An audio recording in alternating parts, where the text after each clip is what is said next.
Marlins and the Nationals get set to roll. It's a three-game series. Miami's lineup looks this way, and it's brought to you by UHealth. A great start. 6 for 11 was D. Gord in the series against the Tigers. Christian Yelich slotted second. Giancarlo Stanton always hits well in this ballpark. Martin Prado's at third. Justin Bohr, a local guy. Of course, he went to George Mason. JT Real Muto, the catcher. Danny Echeverria is at shortstop, and Adam Conley makes his Nationals. And Dusty Baker's lineup looks this way. It's brought to you by UHealth. Michael Taylor, Fort Lauderdale kid. Anthony Rendon's at third. Bryce Harper, the MVP at right. Ryan Zimmerman, the longtime National at first. Jason Worth at left. Daniel Murphy, former Met at second. Wilson Ramos, the catcher. Danny Espinoza replaces Ian Desmond. Our Checkers Live post-game show is brought to you by UHealth Sports Medicine. We'll get you back in the game. Marlins get their first win of the season against the Nationals. By UHealth Sports Medicine. We'll get you back in the game.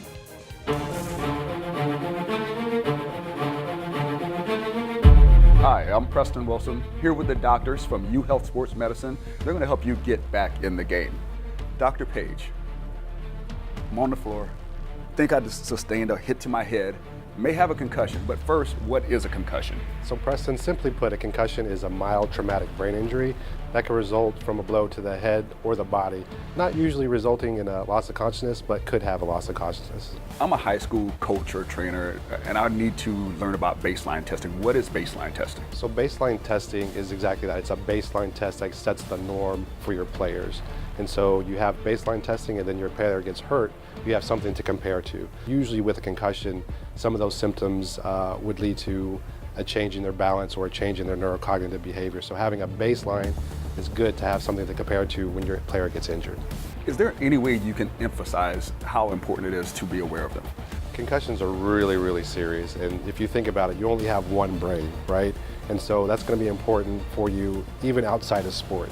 So if you hurt your knee, you can get that fixed. You can probably go on, but you've hurt your brain permanently. That's going to set you up for a long time issues moving forward. Thank you, Dr. Page, for your time. Thanks, Preston. Thanks for having me.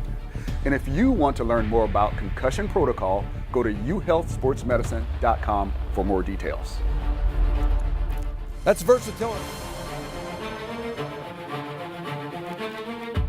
I'm joined by Dr. Clifton Page, who is an assistant professor for UHealth Sports Medicine in the Department of Orthopedics and Family Medicine. And one thing that we are going to talk about is platelet-rich plasma therapy, or PRP for short. First off, what is PRP? So platelets are special in the fact that they contain most of the healing proteins of the body, and PRP is processing those platelets to bring out the body's best potential.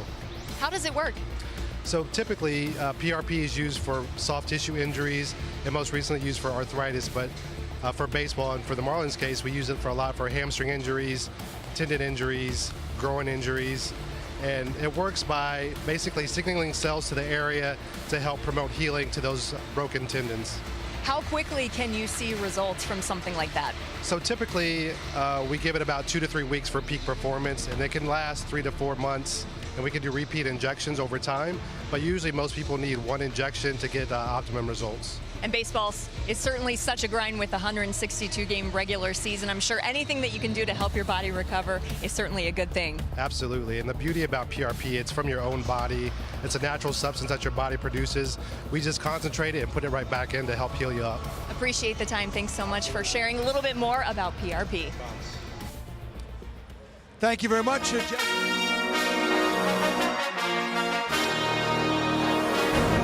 Welcome back to Marlins Clubhouse. Don't sweat it. UHealth has some tips on how to recognize and avoid dehydration.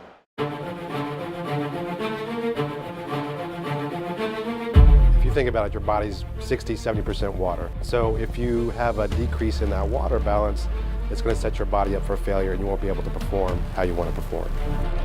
If you start to notice you're not sweating, your heart rate is racing, you're starting to get a headache, you're getting lightheadedness, and you want to faint, those are all pretty serious symptoms that you may be very dehydrated and on the verge of having a heat illness.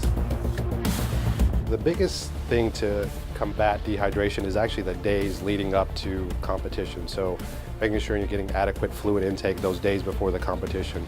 And then during competition, the American College of Sports Medicine recommends 4 to 8 ounces of fluid every 15 to 20 minutes of hard exercise or competition. And then after you compete, that's when you have to replete your fluids as well. So it's important to drink before, during, and after to replenish your fluids.